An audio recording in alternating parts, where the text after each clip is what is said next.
Well, Emily, I'm going to let you share just a little bit of some of the history. Where did the M's 24 and 24, how did it come about, and where did you do the first couple of runs, the first 2 years? So in 2020, obviously that is when COVID started, and the Race for the Cure in Birmingham and around the country was not happening. But I still wanted to be able to do some fundraising for Komen. And I'd also gotten really into running over COVID because it was a way for me to get outside but still stay safe. So Dad and I came up with doing 24 miles in 24 hours to raise money for breast cancer research, donate to Komen. And then more specifically, we've been allocating the funds to the treatment assistance program, which is a financial aid program for those in treatment.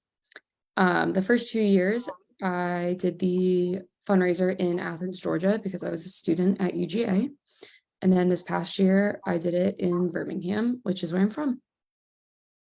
Incredible. And one of the cool things, at least for me, from the dad perspective, those first 2 years were how many of your friends joined you during the 24 hours? And I didn't have any miles that I ran alone. I always had someone with me to run, to push me, especially in the 3 a.m., 4 a.m. miles. Having someone else do it with you makes it a lot easier. Someone to keep me awake, entertain me, that kind of stuff. So I had a lot of support from friends and family with all of that. You sure did. And Emily, what was so fun about that? I'm sure it wasn't fun for you because it was such an endurance, but you had friends that would just show up and run barefooted or show up in the clothes they had been out that evening in, and they put in the mile with you. Did that give you some motivation? Was it fun to run with them? It was definitely, each mile, it made it so that it would be different, because if not, I'm just doing the same loop, the same, however long it takes me over and over again, versus having a different friend to catch up with during it. Or, one of my friends came home from going out and she ran with me, and that was entertaining, certainly. But just having all of that just made each mile a little bit easier. But during those 24 hours, how much rest did you actually get? The prior 2 years, not much, little, if any. This year we did it a little bit differently. Instead of me running all of the miles, we had people sign up to run miles. I'm in medical school now, and my training time was greatly diminished just because of school. So got a little bit more rest this year, but was still up every hour, cheering on people who were running for me and posting on social media.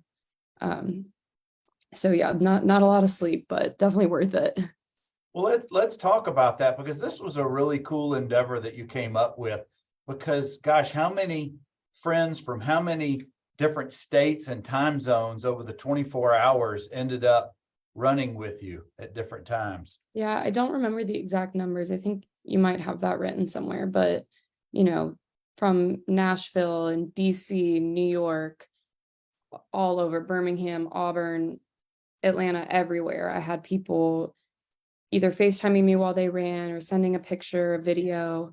So people were just from so many different places supporting me, doing a mile for me. And it was a really cool way to do it this year, especially because I know that a lot of the times people want to contribute to my efforts, but not everybody can contribute monetarily, and I don't necessarily need everyone to. So this way people weren't feeling pressured to give money, but they could give their time, and it's just as appreciated.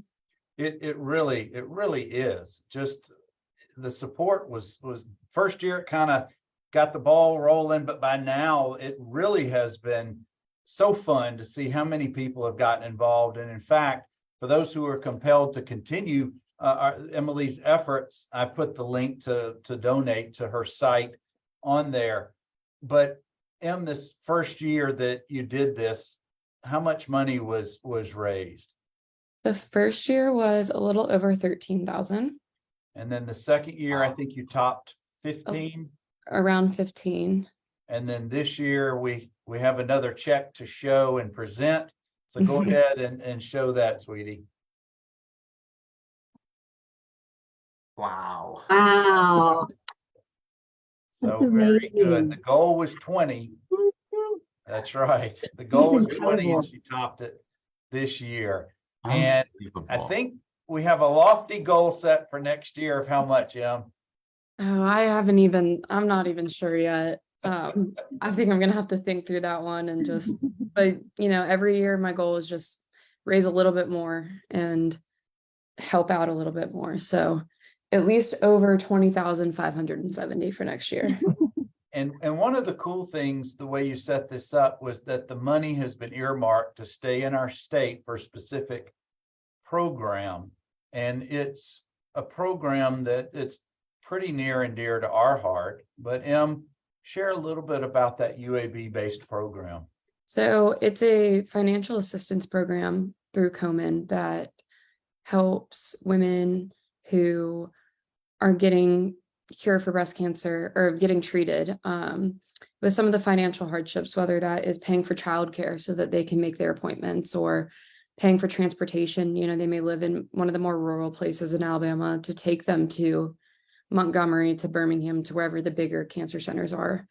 Can help pay for medications, things like that. And me being in medical school now in Auburn, our whole surrounding area is a lot of rural areas, and we're learning a lot about rural medicine. So especially this year, I'm really happy that we're able to allocate the funds that way, because I think it makes a really big difference as far as, this battle is not easy at all. And if taking away a little bit of the financial burden just makes it that much, just a little bit less difficult for the people who are going through this. And my family was really fortunate in that, we had the means for my mom to get treatment. We lived in Birmingham, we weren't far, and my grandparents were in Houston. So if we needed to go, when she was doing some treatment at MD Anderson, we had somewhere to stay. Like, we were very lucky as far as our finances went during that time, but so many other people do not have that. And that's something that I really have wanted to tackle. And I'm really happy that we've been able to give so much money to this specific program. I am so glad that Komen was able to allow you to partner with an organization that really kept the money specifically for folks in Alabama. So Emily, I know you have, I know you're very busy. I know you're very pleased with the outcome and continuing this to grow. But April and Joshua, we were just so pleased that you guys are with us today, and that Emily was able to present this big old check this year. And thank you for both joining us. And we want to turn it over to you guys if you have any things you'd like to share. Well, I'll just start by saying thank you. If it weren't for people like both of you that give your time, your energy, your resources to the work we're doing, Komen wouldn't be able to continue our mission to save lives. And I never had the honor of meeting your mom, Emily, but I can just tell through meeting you, you're just this beautiful reflection of who she was and how proud she must be of just you and everything you're doing in your life. And I know your father is, it's so cool to see young people, even in med school, like make the time for what matters and shine a light on the work Komen is doing and has done for 40 years now. And you're right, those direct grants to breast cancer patients and also those living with metastatic breast cancer are sometimes the deciding factor between, can I pay rent? Am I going to have groceries? I talk to women and men, that are faced with those choices, that overwhelming financial side of breast cancer diagnosis. And that work we're doing, we're proud of. Our patient navigators that help lead patients through that journey of care from first diagnosis to, being cured, becoming a survivor, surviving it. It's important work. I'm proud to be here. I'll toss it over to April my fabulous counterpart here. Yeah, I mean, what you're doing is incredible. As I was saying before we kind of began the meeting, just having people take that time and really putting forward that effort that it takes, that, you know, as fundraisers and what we do and trying to fund our mission to end breast cancer.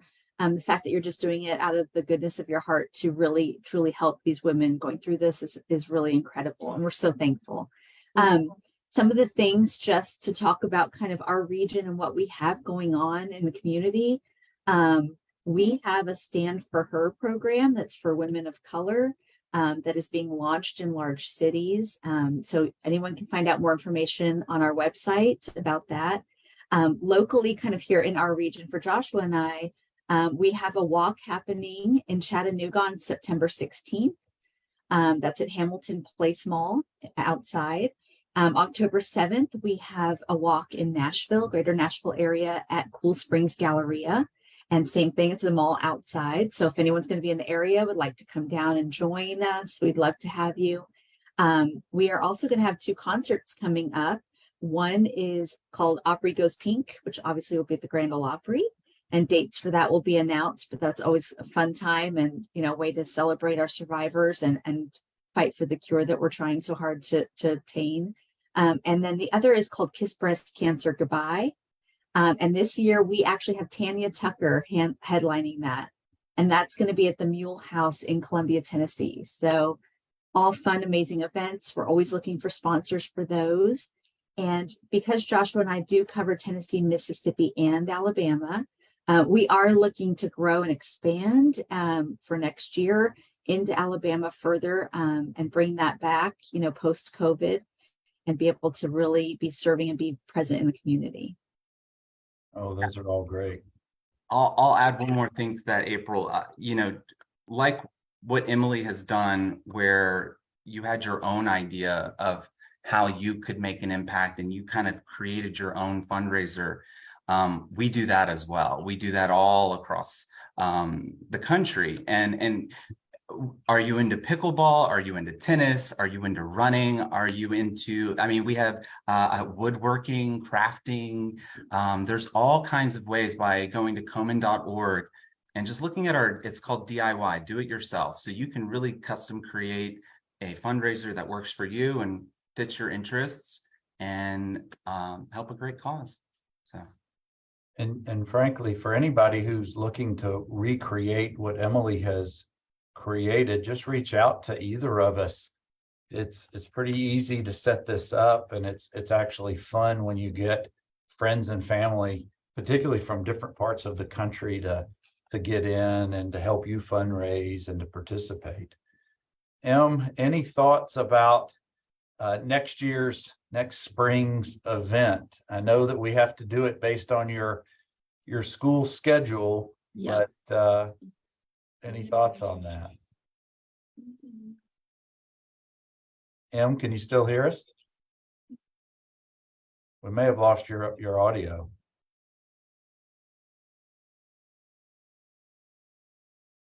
Well, join us if you can hear us. Okay, baby. Can you hear me now? Yeah.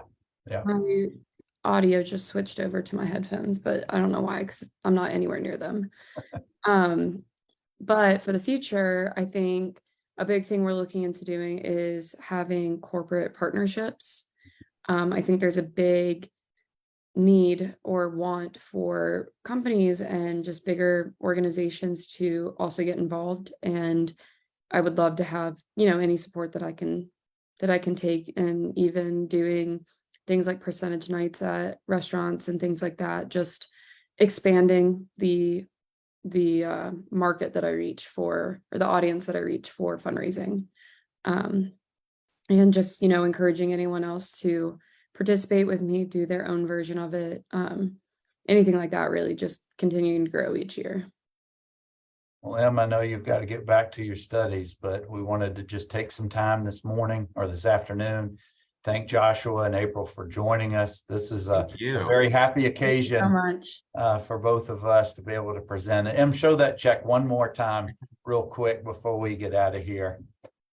Amazing.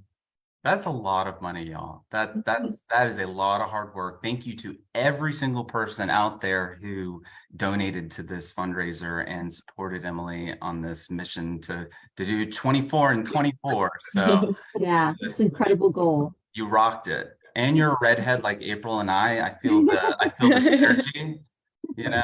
So Well, we hope to see you both in person sometime soon, but again, thank you for joining us for the M's check presentation, and I look forward to this again next year or at some point in the future when we don't have to do these again. yeah. Absolutely. Thank you, Thank you guys. so much, both Thank you of you. so much. All Thank right. you, guys. Bye-bye.